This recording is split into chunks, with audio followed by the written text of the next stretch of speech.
Mohamed Bouchakour, je suis professeur à l'école des hautes études commerciales.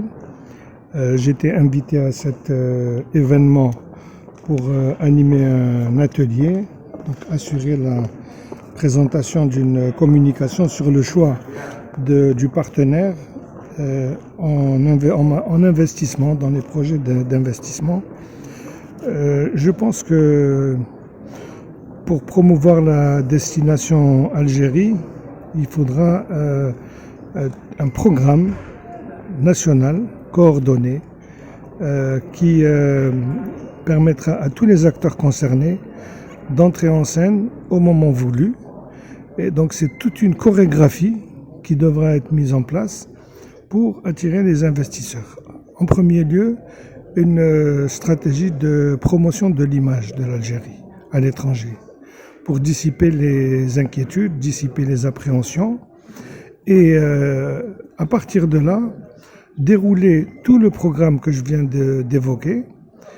Et une des tâches centrales dans le cadre de ce programme, c'est que chaque wilaya, pour ne pas dire chaque commune, doit établir une cartographie sur ses potentialités et sur ses opportunités de projet, les idées de projet qui sont localisées dans le potentiel de son territoire, et engager une action de marketing territorial avec une série d'activités d'événementiel, y compris par exemple des foires inversées, inviter des investisseurs étrangers, inviter les chambres de commerce étrangères à venir prendre connaissance du potentiel, mais surtout des idées de projet, parce que les gens en ont marre d'entendre que l'Algérie a du potentiel, l'Algérie a du potentiel.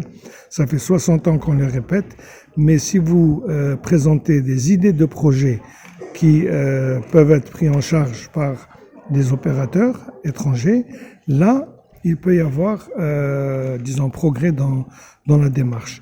Et ça peut être coordonné avec l'ANSEJ, parce que dans chaque wilaya, il y a des agences de l'ex-ANSEJ, c'est-à-dire l'ANDE aujourd'hui, c'est l'ANDE, plus la CNAC, qui sont à la recherche d'idées de projets. Il y a des secteurs qui sont saturés, d'autres qui sont délaissés. Et c'est à partir de ce portefeuille d'idées de projets qu'on peut avancer en matière d'investissement d'abord national et ensuite d'investissement direct étranger. C'est le portefeuille d'idées de projets.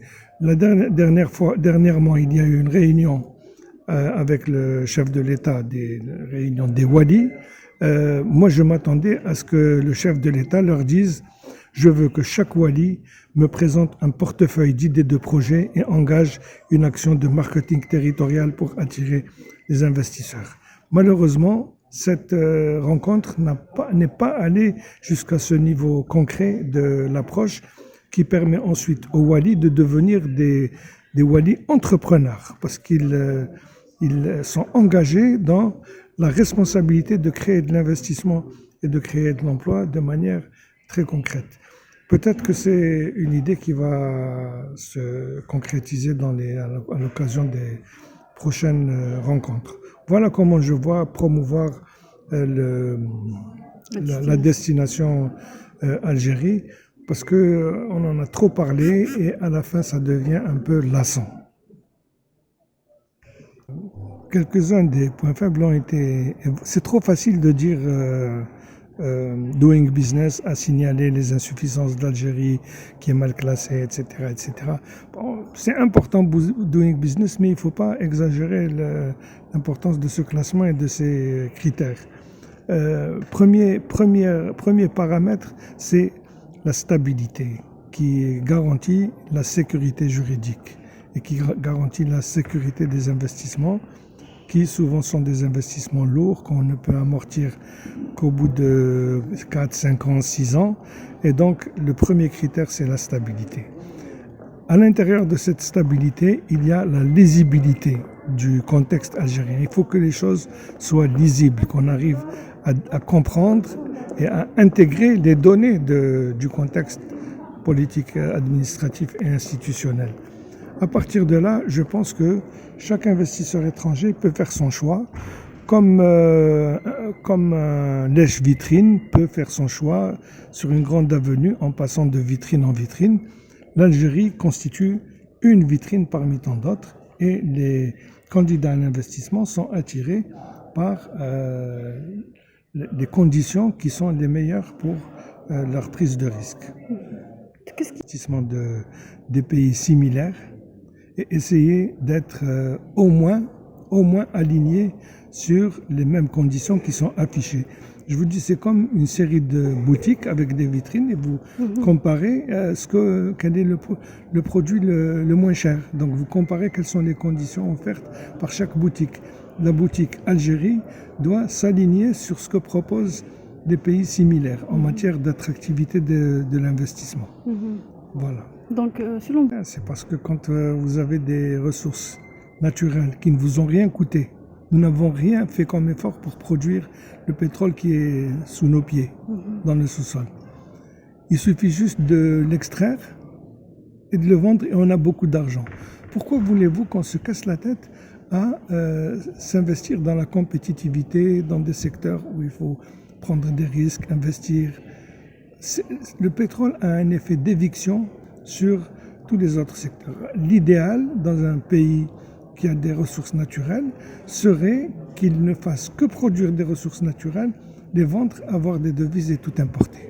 Ça, c'est la logique que ce matin un des intervenants a appelé Dutch disease, c'est le syndrome hollandais. Le syndrome hollandais, c'est ça. Donc nous sommes en plein dedans, mais beaucoup en sont sortis. L'Arabie Saoudite, l'Iran, tous ces pays-là, ils n'ont pas 98% d'exportation d'hydrocarbures. Ils sont descendus bien en deçà. L'Iran, par exemple, ils étaient il y a quelques années déjà à 75%. 75%, 25% d'exportation hors hydrocarbures. Ça, c'est un gros point de vulnérabilité. Il faudra absolument en sortir. Et nous allons en sortir, qu'on le veuille ou non, dans la douleur ou par nos efforts. Ça, c'est établi que l'ère du pétrole est terminée. Écoutez, là, je ne peux pas vous dire parce que c'est des scénarios. Vous êtes en train de me poser... Moi, je n'ai pas de boule de cristal, mais c'est des scénarios. Nous pouvons soit devenir... Moi, je vois deux scénarios. Nous pouvons soit devenir un PMA, un groupe qui fait partie des pays les moins avancés, c'est-à-dire les pays qui sont menacés par la famine, les grandes maladies, le Mali, la famine à perte de vue. Parce que sans les hydrocarbures, si on refait les calculs des grands agrégats économiques et on évacue la place des hydrocarbures, nous sommes un pays tel qui ressemble au Mali ou au Niger, pas plus. C'est les hydrocarbures qui servent de béquille et qui nous donnent des couleurs et qui nous donnent l'apparence d'être un pays à revenu intermédiaire. Ça, c'est le premier scénario.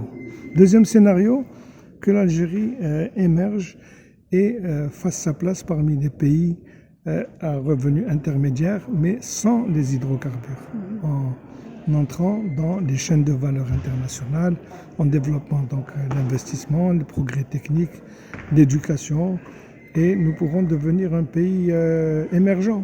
Aujourd'hui, il y a beaucoup de pays, une nouvelle génération de pays émergents. Je ne vois pas pourquoi l'Algérie ne pourrait pas faire partie de ces pays.